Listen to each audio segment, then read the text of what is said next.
make money, make money, make money, as if that's the thing that will give us the freedom. You actually don't want to leave a legacy. You want to live a legacy. They're different. No one has money problems. 80% of wealth creation is behavioral. It's what we do. It's the choices we make. It is 80% behavioral and only 20% having to do with money. And yet we have it flipped. We think, I got to make more money. I got to make more money. That's my wealth. Wealth creation is not a spectator sport. The business we're creating is not the wealth that we need.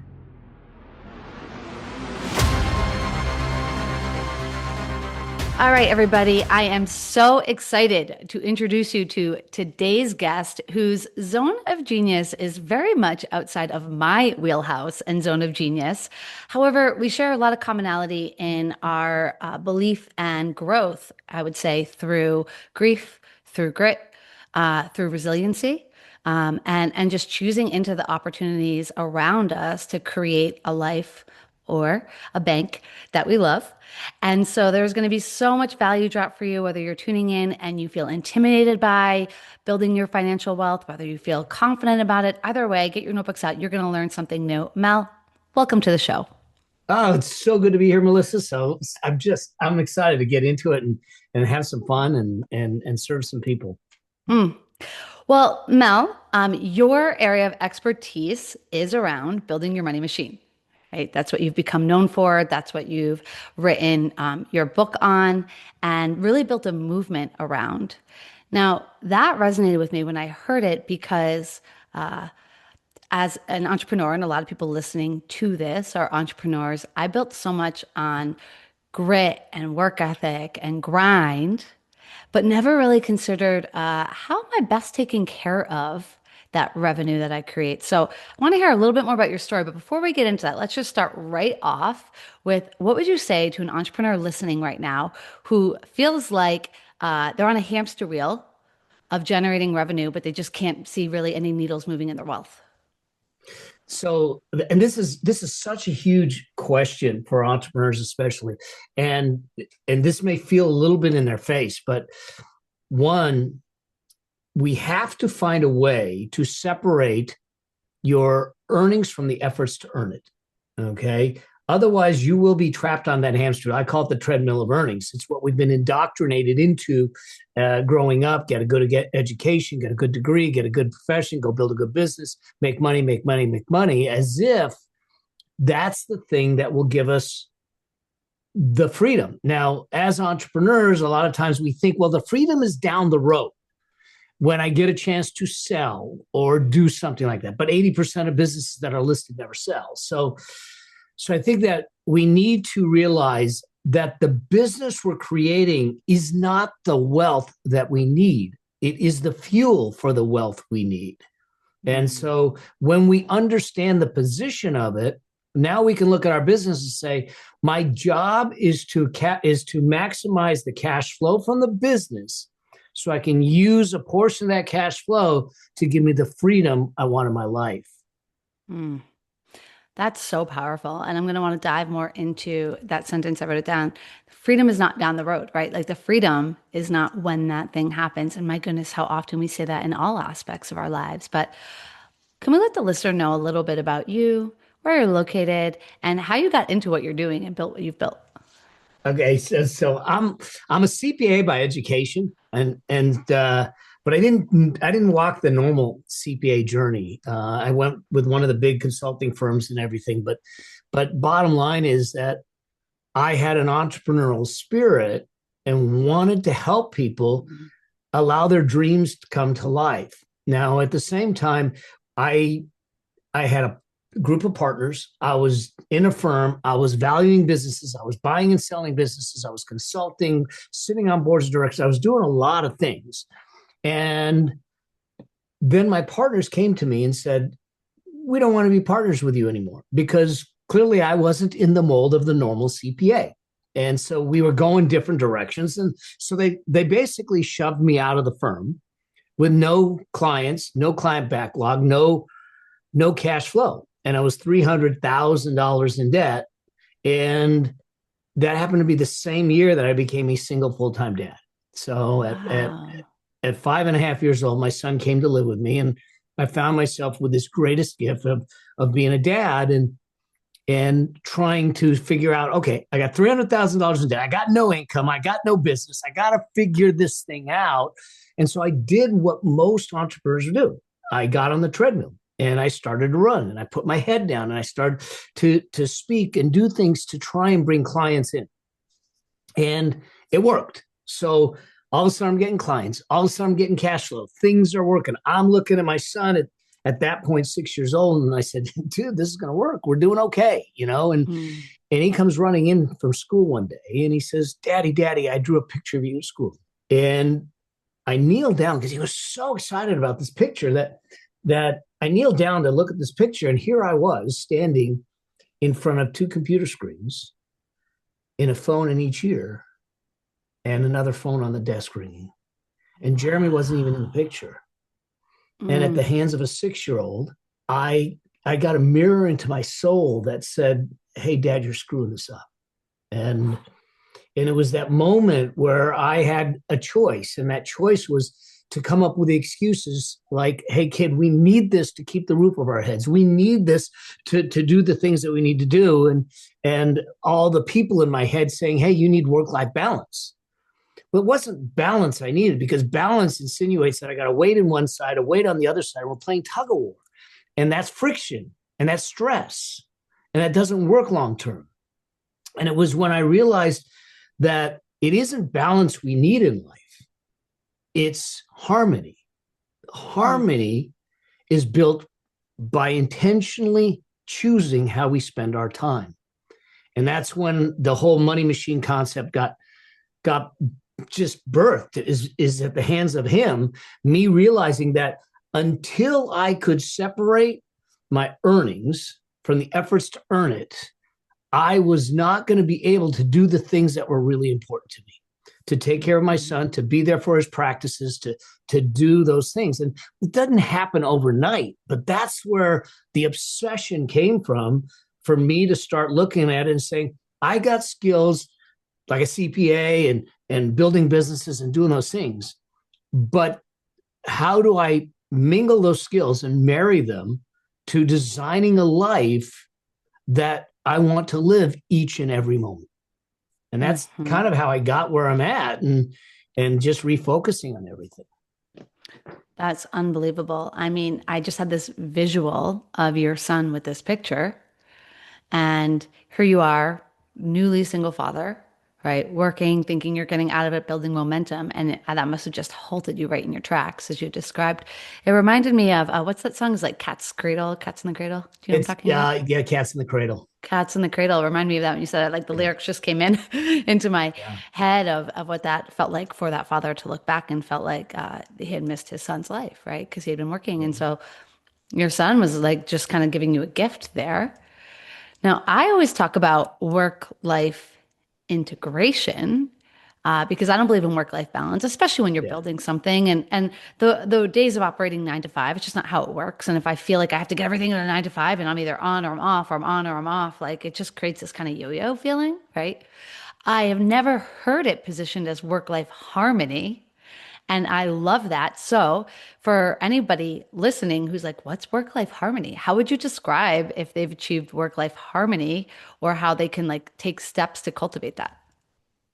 Yeah. So the key with it that I found was, too often we get caught in a current or a path, by profession, by degree, by expectations, by society, by media. And we're going down a career path, or we're going down a professional path, or we're going down a life path because everyone else expected it. Yet we find that we are not happy, we're not fulfilled, or we're not, it feels like there's friction. Well, there is, because it's not your path. And so that's where the idea of intent becomes really important. Being intentional to choose the path and choose the time and everything. I have a different version of legacy. See, when you ask someone about legacy, they say, I want to leave a legacy, especially when I was talking to them about finances. They say, I want to leave a legacy. And I look at them, I said, no, you actually don't want to leave a legacy. You want to live a legacy. They're different. And when my wife came into my life, she heard me talk about legacy a lot, and she thought, now she came from Philly, so she thought I wanted a Rocky statue on some steps somewhere. Now don't get me wrong, a statue of me somewhere would be kind of cool, but that's not what I was talking about. Legacy to me is what you leave within someone in the moment you interact. Mm. So the small little things, like I'm proud of you, you look nice today. The little things stacked up create your legacy. And when you share that, when you look at the moments of our life through that lens, then we start to give the moments of our life the reverence they deserve. Because it's the stacking of the moments that actually create the legacy, and it's the stacking of the meaningful moments with intention that give us the fulfillment in life. The money, the financial side of it, is just the vehicle to allow us to control the moments in our life. Mm-hmm. And that's where I look at this idea of harmony, saying, how do I be more intentional? Now, you mentioned something about integration because, we have different seasons of our life. Let me make it practical for the listeners, the viewers, and all that stuff. When Jeremy did this, I sat back and I started to think about things. How do I do this? Because I was traveling, I was speaking, I was doing things. So what I did is I created a calendar for us, a big calendar. And the times that were his were in red. So he knew well in advance where Dad was and when time with Dad was going to be. At the same time, I also told him that any other calendar he knew, and it happened a few times, any other color on the calendar, he could turn to red in a moment. So he knew where he was in the priority. But it was this intentional design to create a relationship, to be there for his, for his practices and all that stuff that I went ahead and designed. Now, did I lose clients over it? Yeah, there were some clients that said, wait a second, you're not taking calls after 3? Nope, I'm not. Mm-hmm. And that was okay because I was clear on my values. I was clear on the path and doing the things that I want to do. Now, fast forward, I'm going to be married now 15 years, coming up in a few months. My wife and I do the same thing. Stephanie and I do the same thing. Our vacations and everything are done a year in advance.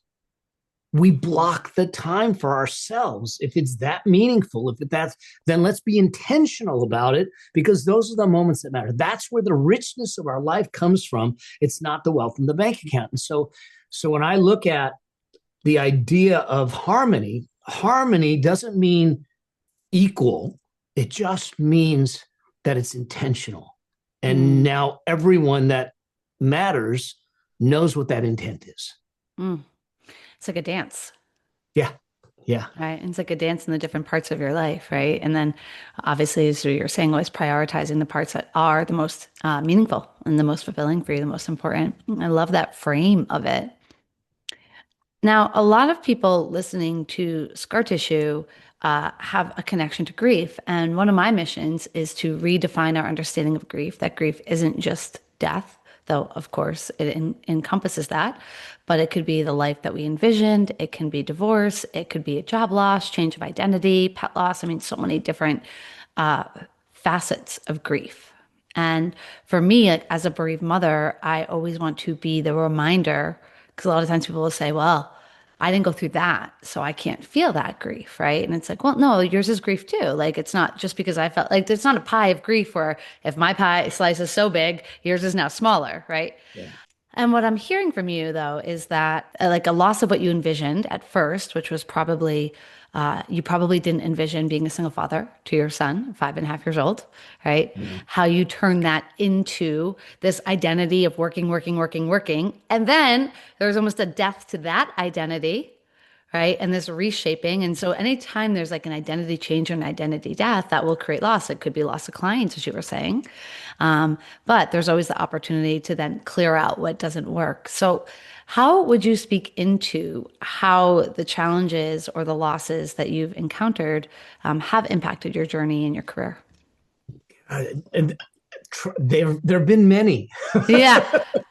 When you frame it the way you do, I think the biggest thing for me is when I finally realized that often we don't see the gift in the disaster we're living at the moment we're living in.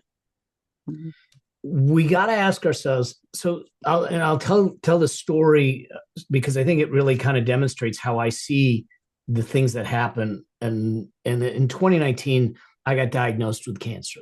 Life was good before that. I was traveling, I was speaking, everything was going well, and I find myself in a situation where they found a seven and a half, what they thought was a 5 centimeter tumor in my bladder. It turned out to be 7.5 centimeters. Jeez. I'm not a smoker, not a drinker. The surgeons look at me and they say, here's the deal. It's in an odd place. You might lose your prostate. We might have to put a bag and a tube in for the kidney. And if it's bad, you lose your bladder. And Jeez. and he said, and let's be real, it's cancer. So your life's on the line. So like in a moment, everything turned. Everything turned. Mhm. And you talk about priorities. In a moment, I realized there was only one priority, and that was life and living. And everything else didn't matter. Now, fast forward, I had 2 surgeries. I had 3 tumors removed. Went through a series of treatments. That was July of 2019. December of 2019, they said, you're doing great. After I did a series of treatments, I go back in for a set of treatments again in beginning of 2020 before COVID. End of April, I go in for another scope. And I just was flippantly going in like it was no big deal. It's just a standard protocol. Mhm. And the surgeon is doing the scope, and I hear him say, "Oh, that's something." And I said, "What do you mean?" He says, "It looks like it's back." Oh So the my cancer God. came back, and I started to spiral, and I started to get resentful and bitter, and I was, because I wasn't a smoker, I kept saying, what did I do? Who did I piss off? Mhm. Why me? Why me? Why me? And I think during times of grief, times of loss, we start to ask ourselves these questions Mhm. that actually don't have really good answers. Okay. Mhm. And I was walking on the beach talking to a dear friend, and he says, you are trying to figure out a reason, something you did in the past that caused the cancer. And I said, yes. He says, what are you finding? And I said, nothing, darkness, bitterness, resentment. I don't know. He says, let me ask you a question. And I said, what's that? He said, what if it wasn't something you did that caused the cancer, but something you were meant to do? Mm. Where would that take you? Oh, chills. Yeah. And I never thought about it that way. Mhm. But once I thought about it, it was right. That second surgery, or the third surgery, that second round, started right at the beginning of COVID. And when we're having this conversation, he says people are struggling financially, but you fought the cancer medically, physically, psychologically, energetically, but you didn't fight it financially. And it's Mm. because of the drawing that your son did, because of the whole idea of the money machine, the power of that money machine. He says, if clients knew what you knew, if people knew what you knew, would they have survived and moved through the COVID, the pandemic, financially better? And I said, yes. He says, well, I just leave that with you. Mm. That's what gave rise to me writing the book. Mm. That's what gave rise to this season of my life, to bring and more openly speak about this, because I looked at it and said, this is how I can make sense of the cancer. This is how I can take what I thought was devastation and fear and all of that and find a positive outcome for it. And and so I write the book, and I said, I'm in a season of service. It's why I speak and everything. And it allows me to now look back on something that in many people's lives is a horrendous thing. And I hope no one ever has to go through what I went through or what you've been through and all that. But when we start to ask the question, as hard as it is, what is in this for me? What is Mhm. the lesson that I need to take? We start to look through it through a different set of eyes, and it's not an easy thing to grasp. It's not an easy thing to do, because when you're in the middle of the grief, when you're in the middle of the pain, all you want is the pain to go away. Mhm. 100%. Yeah, I mean, really what you're speaking into, and thank you so much for sharing and sharing the human experience of it. Not like, oh, it was an easy switch, right? Oh, It no, was no. easy to pull myself out of why me because that's a typical, I mean, I went through the same thing. How could this happen to me? Why me? Why me? And I often speak Yeah. to a moment where it was like this intervention, like this like voice coming from, I was like walking around the hospital outside the hospital in Boston, and there was like this light came in and it was like, Melissa, you're walking around like you are entitled to a healthy child. You can grieve on, you can be sad, but you're not entitled to anything. And I was like, Wow. that's the message I meant to share. Like that became my purpose, right? That created my whole entrepreneurial journey. I think so much of my business has been built on the fact that I don't think I'm entitled to anything. I can earn, I can create it. Just because we post on social media doesn't mean people are going to come flooding in our DMs and hire us, you know? Like you got to share value, you got to get out there. Yeah. And so you just spoke into that very similarly in ways in which I do of rather than how did this happen to me, how did this happen for me, what is supposed to come from this, and it is not easy. And I think Mhm. what's very important is for the listener, the viewer, to understand the coexistence of that. You know, Yeah. I talk about it a lot all the time. The word and, like I can be angry and like I can be resentful, angry, all these things, and I can choose to find a purpose. I can choose to find a path. So I don't know if that resonates with you, but that's what came up for me. It does, especially because I'm not out of it in the sense that Sure. I just crossed 6 years. So I am clear. They've kind of said you're now low risk, but I go in every six. Now they pushed it to 9 months, but every 6 months I go in for a scope. So there's this constant reminder that it, and had it not come back the one time, I wouldn't have thought that, I mean, it could come back. But this cancer that I had is a 73% recurrence rate.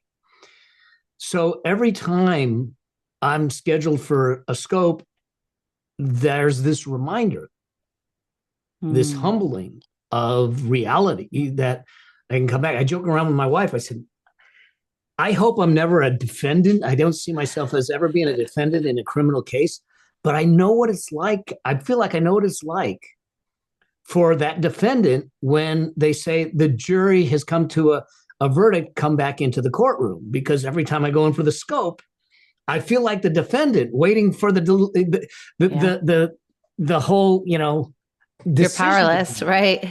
and it's like wow. Um, but I think it also grounds me into knowing, like you said, not entitled to things. We're not entitled to tomorrow. We're not entitled to the moment. So there goes back to why the moments matter so much, Hmm. and how we bring that to bear. I look at, we just lost my mother. It'll be 2 years into this September, and I Mm. and she died, I believe, with a lot of regret. Mm. Not the typical regret that you would think. And this goes to what we're talking about. But the regret, it wasn't the regret for the things she didn't do. It was the regret for the fact that she didn't appreciate what she had Mm. when she had it. My dad passed away 15, 16 years ago. And she, for the rest of her life, said, oh my God, he was a good man. Oh Mm. my God, he was a good man. And I wish I appreciated him more. Mm. And the other things, but looking through the eyes of what we, and this is really hard in today's world because we have social media and comparison and people putting their facades on display Yeah. like it's their perfect life, and we compare and say, I don't have that, and we feel bad. Hmm. And if we're feeling bad because of that comparison, there's no way for us to have the gratitude and appreciation for what is in our life. Hmm. And as much as I talk about money, wealth is a statistic in a bank account. And if all I did was solve a money problem, then I failed. Mm. I want to solve a life problem. I want Hmm. people not to have wealth in a bank account. I want them to have richness in their life. And the richness in their life, the currency isn't money, it's moments and how we Hmm. experience them. Hmm. Oof. Retweet that one. I don't even have Twitter or X, whatever it's called anymore, but right. No, I mean, and you spoke exactly into what I think is the weapon against our challenges and our our heartaches and our grief is the gratitude. But, and I very much emphasize this in my book, it's in the cover of it. It's so important to me. It's like without toxic positivity, we're not like everything's great. Like there are generations of, I grew up around me with like generations of like Olympic broom sweepers, right? They're just really good at sweeping everything under the rug, like really Yeah. good at Oh, that yeah. game, and that's just culturally how it was. But that I want everyone listening to hear what I believe you're saying, and what I want to reinforce is that finding that gratitude, it doesn't mean that we're toxic positivity or bypassing, but like we're really truly seeing what is in front of us that we can be present for and grateful for. And it's like a law of attraction. When we see that, it multiplies, it Yeah. amplifies. And we don't have that moment like you shared about your mom where you look back and you feel like, wow, I missed the opportunity to let that person know how important they were to me Yeah. you know oof, that's so powerful. Now we've spoken about several types of grief and wealth, and I do want to get into a couple of financial tips that you have because I want Yeah. to get my notebook out. But before we do that, I want to hit one other type of grief that I observed that you have encountered in just the parts of your journey that I know. So you spoke about your family dynamic changing, right? The loss of your mom, the loss of your own identity in different ways, the loss of your health, right? And those are a lot of different griefs I think a lot of Yeah. different people can resonate Yeah. with. So I want to drive home that those are all challenges and griefs and Yeah. different things. And, I think grief is the most universally experienced.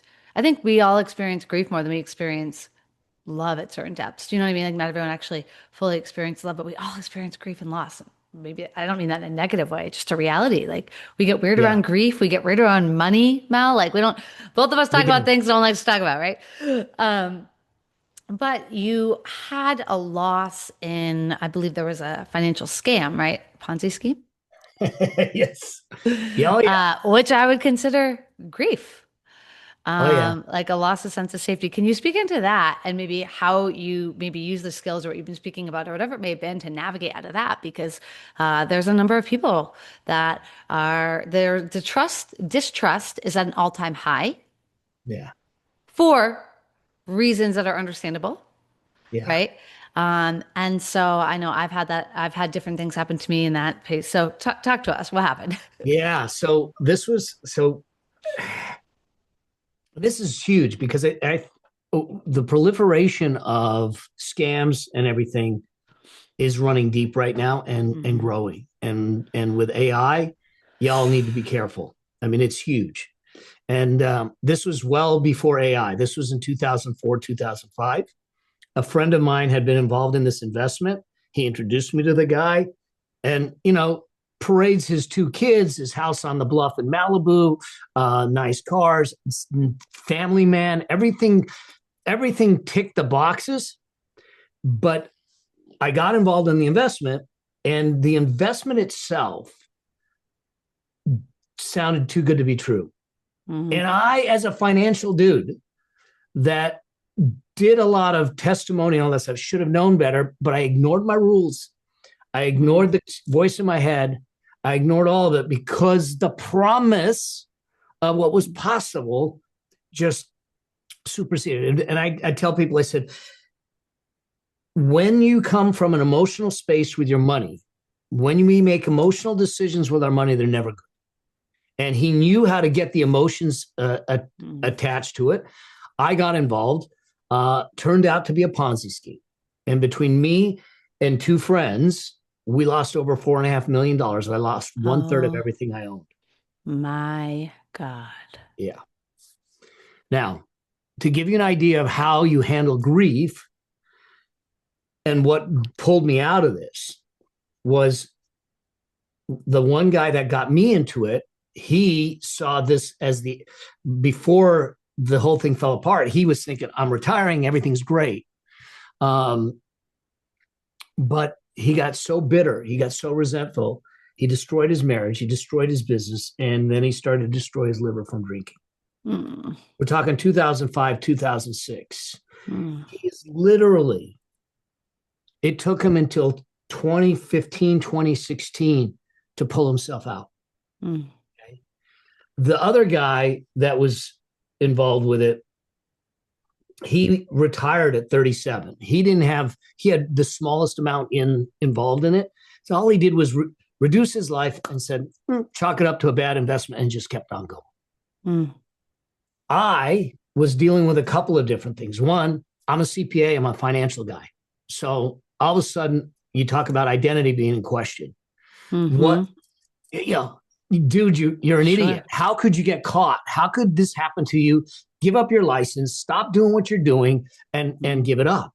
And so I was starting to spiral down that resentful, you're a loser kind of thing and judgment and everything.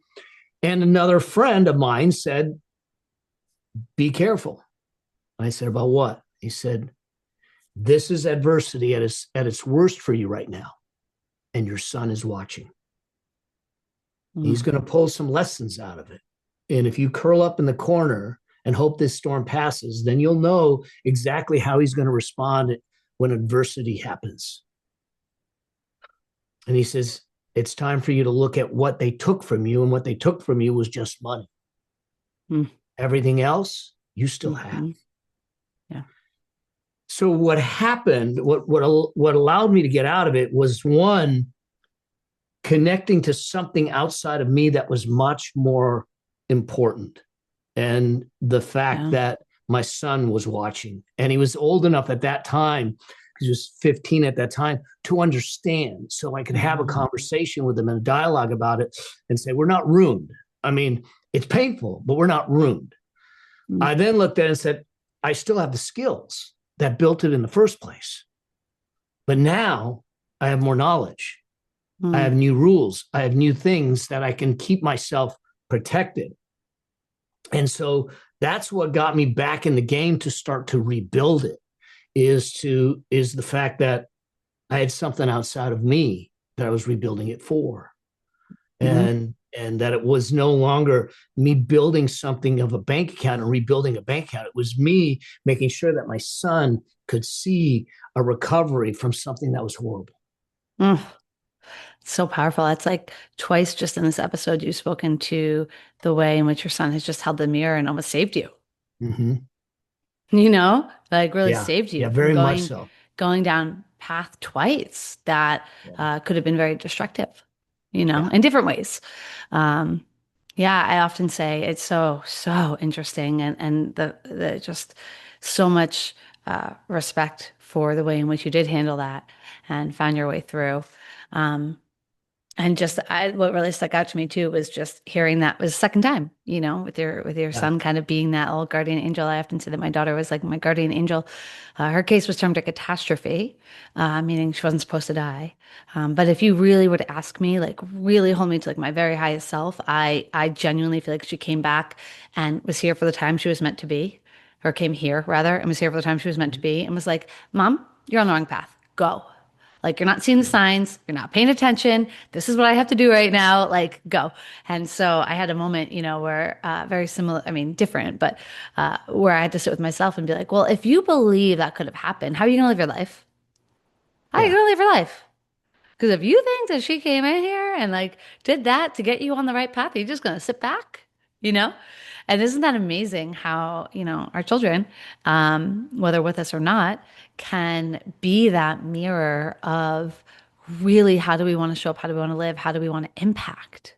Right? It's so we don't think about it. It was never a thought when he was being born or when she was being Yeah. born. No, It was never no. there. But by far the greatest teacher, Yep, me too. you know? Yeah. And it's something that I think when we take stock in it and allow it to guide us and allow our ego and our own stuff to kind of get out of the way, we'll rise to a different level. I completely agree. Oh, this was so good. Now, I want to pull something out of here that I just felt Yeah. popping up over and over before we get into like a financial little tip you Yeah. can give me and the listeners and viewers. And then let people know where they can find you to learn more because you are just such a wealth of knowledge and wisdom. But, in every example of grief that we talked about, your own health, right? Being taken advantage of, I think a lot of people can relate to. I had that happen to me. I had a coach run my credit card, took over $40,000, which for me was everything, you Oh, know? Like there's just, I mean, your the life that you envisioned, the loss of your mom, all these different things. And every single time it's like what I've heard is that you've been at a choice point mhm. of I can be in blame, I can be in victim, I can ask why me, I can point fingers, I can be resentful, or I can choose something bigger than me. Right? I can choose gratitude. I can choose presence. I can choose how do I want to impact those around me. And I would just invite anybody listening, whatever type of grief you may be navigating or not, but to just know that we are constantly at a choice point of which Yeah, place we operate from, right? A growth producing side or like a finger pointing producing side. But I don't believe that we can be in finger pointing and victim at the same time as growth. We just can't be, right? you And so can't. You every can't. time I heard that was what you chose in one situation after another. Lest they think that I'm not immune to it, but don't think that it wasn't ugly at times. Yeah, After the diagnosis with the cancer, my wife and I, it was a Friday, and we cried all Friday, all sure. Saturday till we had no Yep. tears left. Yep. And there was a moment where we said, and this, I think this is the same choice point in everything, even financial, where I said, okay, this is the hand I've been dealt. Mm-hmm. What can I control? Mm-hmm. What can't I control? Yep. And now let's get on with it and Mm-hmm. see what we can do with it. Mm-hmm. My surgeon, he had a poker face for years. He literally just last year said, "I got to tell you, I didn't expect you to be where you are today, because when you first came in, I really thought that this was not going to go well." Wow. And I think that his perspective was the way I attacked it. He says, "I've never seen a patient ever go after it the way you did." Um, Mm-hmm. and I think that if we don't believe that our mind, our thinking, our lifestyle, the elements of our life contribute or don't contribute, I think we're mistaken. Mm-hmm. And I think that we need to realize that there's far more things that we actually can control and have choice over. And when we do that, and it could be as little as how I'm going to allow this to impact me, or it could be Mm-hmm. something big. Like when with my cancer, they said it's environmental. We can't find a reason why. So what we did is we changed the environment. Mm-hmm. We put home filtration systems in and all those things. Now, so so there are things that we can control, and those are the Mm-hmm. things that we need to lament on and think about at those Mm-hmm. choice points, because the stuff we can't control, I can't tell you how many people call me and go, the stock market's going crazy and what should I do? And this, I said, stop worrying about it. I don't make the Mm-hmm. market go up. I don't make the market go down. Let's put a plan in place that works no matter what happens. And let's get you going, and let's focus on what you can do, which is Mm-hmm. how you invest, how you do this, how you show up for your marriage or relationships, what all those things we have control over. Yes. But then we get all upset and tied up in knots about the things we can't control. I say that all the And time. we'll never get to control them. So we'll Yeah. never find happiness if we're so worried about trying to control the things we can't control. Hmm.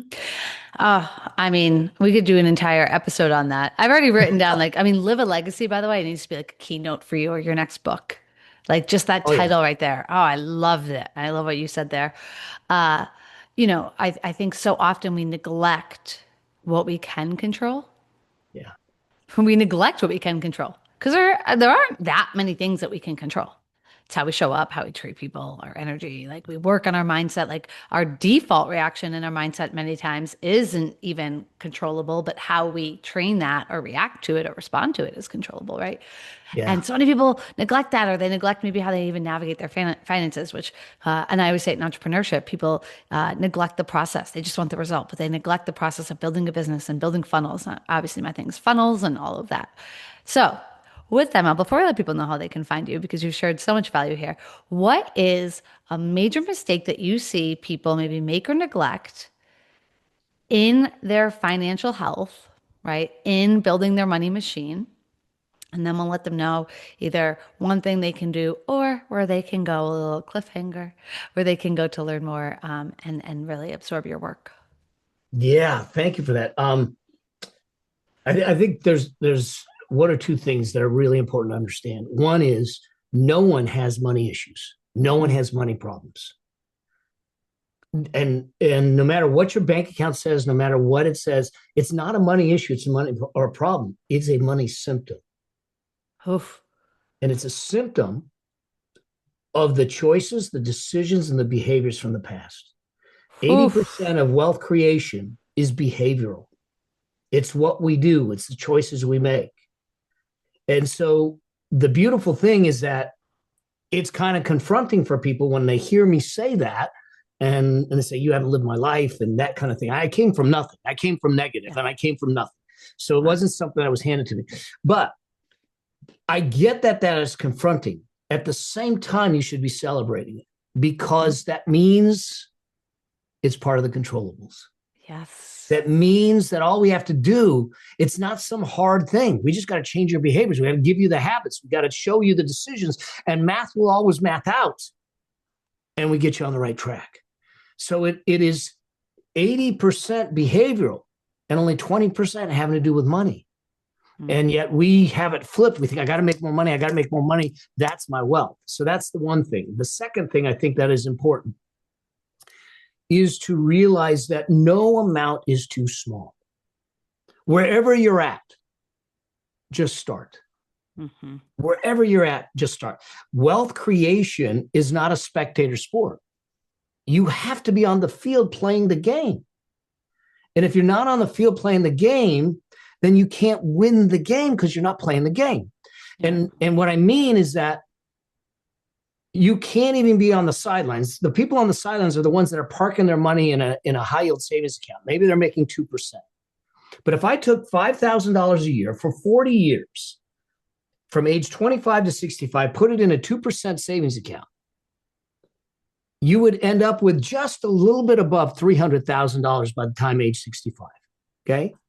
So 200,000 in, you get 300,000 out. But if you got on the field and played the game, and you put it into an investment that averaged 8% over that same time frame, same decision, $200,000, $5,000 a year for 40 years, same decision, just a different way to play the game, that person would have over $1.5 million. Whew. So the key is this: get in the game, stay in the game, don't delay it, don't worry about the amount, and understand that it's a behavior game and not a money game. Oof. That's a mic drop right there. Well, I don't know about anybody else listening, but as soon as I get off this, I'm ordering my copy of Building Your Money Machine. I have a nice little road trip this weekend. I'll read it in the car. I've already gotten bits and pieces in the Cliffs Notes, but I want to fully dive in. Mel, thank you so much for that. I mean, I really hope the takeaway for anybody listening, whether what resonated with you was loss, whether it was health, whether it was what Mel just shared around wealth and getting in the game, the word that comes through to me and everything is empowerment. Yeah. Is like your messaging empowering people to choose to get in the game, right? To choose the reality that they create. And how beautiful is that to remember that we do have choice, no matter where you're at, no matter if you come from nothing, no matter if you're in $300,000 of debt like you were, Mel, right? $100,000 of debt like I was when I started. And so I just encourage everybody to take that last little bit from Mel and get in the game. And if you aren't sure how to get in the game or what that means, like he said, just start, but you can absolutely learn more and take in his work. Mel, where can they find you? What is the best way they can continue to learn from you? Oh God, probably the best way is on my YouTube channel, which is Okay. under my name. I put out 2 long form videos a week now. And it's been growing like crazy, but YouTube, Instagram, I love having conversations with people. And keeping them on the right track. I don't have investment license. I don't sell investments. I don't sell insurance. I sell people on their dreams. Mm. And my job is to be unbiased. And there's people out there that don't like me because I'm going to tell people the truth. And so just getting into my sphere, into my, my podcast, my YouTube, my Instagram, and having those conversations and know that you have a safe place to have those conversations, then would you do me a favor because you're making sense of the cancer for me, but then I know that I'm giving back to you.